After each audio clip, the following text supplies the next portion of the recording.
Hi எல்லாருக்கும் வணக்கம். தீபாவளிக்கு நீங்கள் குலாப் ஜாமுன் செஞ்சிட்டிங்களா?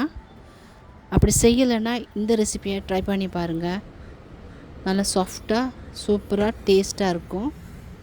இதுக்கு நான் ரவா எடுத்திருக்கேன் 1/4 கப். அது கூட 1 டேபிள் ஸ்பூன் நெய்யும் சேர்த்துக்கிறணும். அடுப்பை குறைச்சி வச்சுக்கொள்ளுங்க.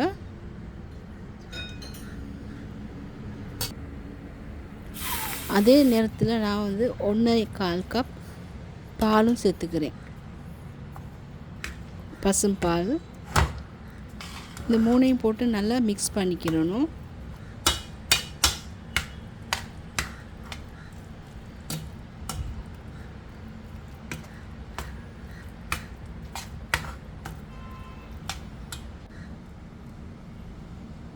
ஒரு 2 டீஸ்பூன் மில்க் பவுடர் சேர்த்துருக்கேன்.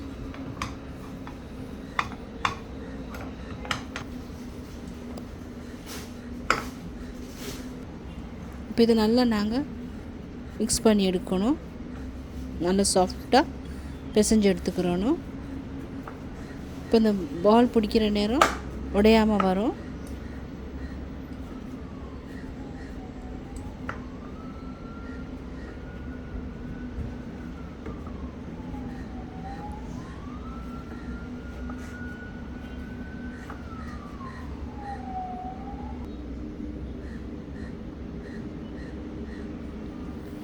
இப்போ நாங்கள் பால் பிடிச்சிக்கிடுவோம். இந்த மாதிரின்னு சொன்னால் இப்போ கொஞ்சம் எடுத்து கையால் இந்த மாதிரி தேய்ச்சி விட்டுட்டு லைட்டாக அப்படி அமுக்குனா அழகான பால் வரும். உங்களுக்கு விருப்பமான சைஸில் எடுத்துக்கொள்ளலாம்.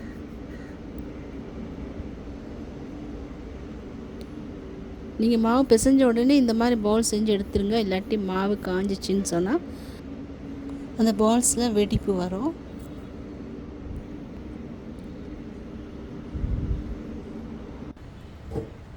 இப்போ நாங்கள் இதை பொரிக்கிறதுக்கு ரெடி ஆகும். இதுக்கு நான் கோகோனட் ஆயில் தான் எடுத்திருக்கேன்.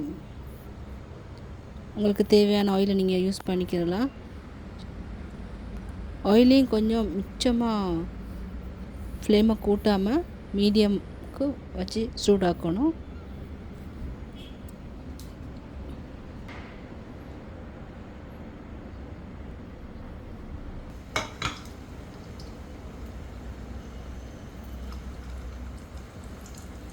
இப்போ மீடியம் ஆயிலில் இந்த குலாப்ஜாம் உருண்டைகளை போட்டு ஃப்ரை பண்ணணும்.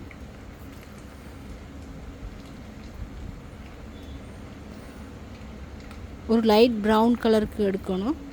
மிச்சம் டார்க் ப்ரௌனுக்கு எடுக்காமல் ஒரு 3/4 ஒரு ப்ரௌன் கலருக்கு எடுத்தால் சரி.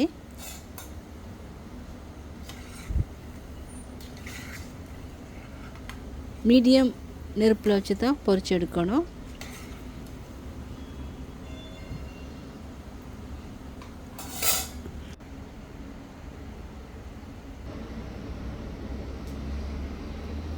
இப்போ இதுக்கான சிரப் காய்ச்சுவோம். சிரப்புக்கு நான் இங்கே 1/2 கப் சீனி எடுத்திருக்கேன். வெள்ளை சீனி தான் எடுத்திருக்கேன். அதுக்கு 1/2 கப் தண்ணி எடுத்திருக்கேன்.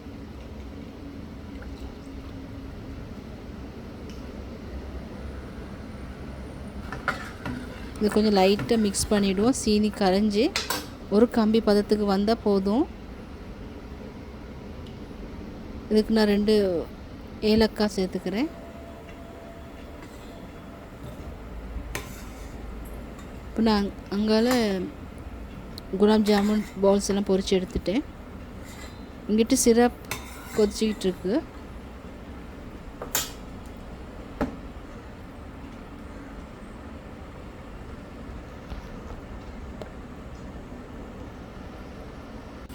இந்த ரெசிபியை நீங்களும் கட்டாயம் ட்ரை பண்ணி பாருங்கள். எந்த பிரச்சனையும் இல்லாமல் ரெசிபி நல்லா சூப்பராக வரும்.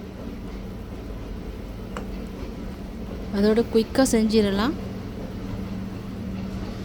ஒரு 1/2 hour போதுமானது செஞ்சு முடிக்கிறதுக்கு. இப்போ நாங்கள் இதை செக் பண்ணி பார்ப்போம். ஒரு கம்பி பதம் இருந்தால் போதும்.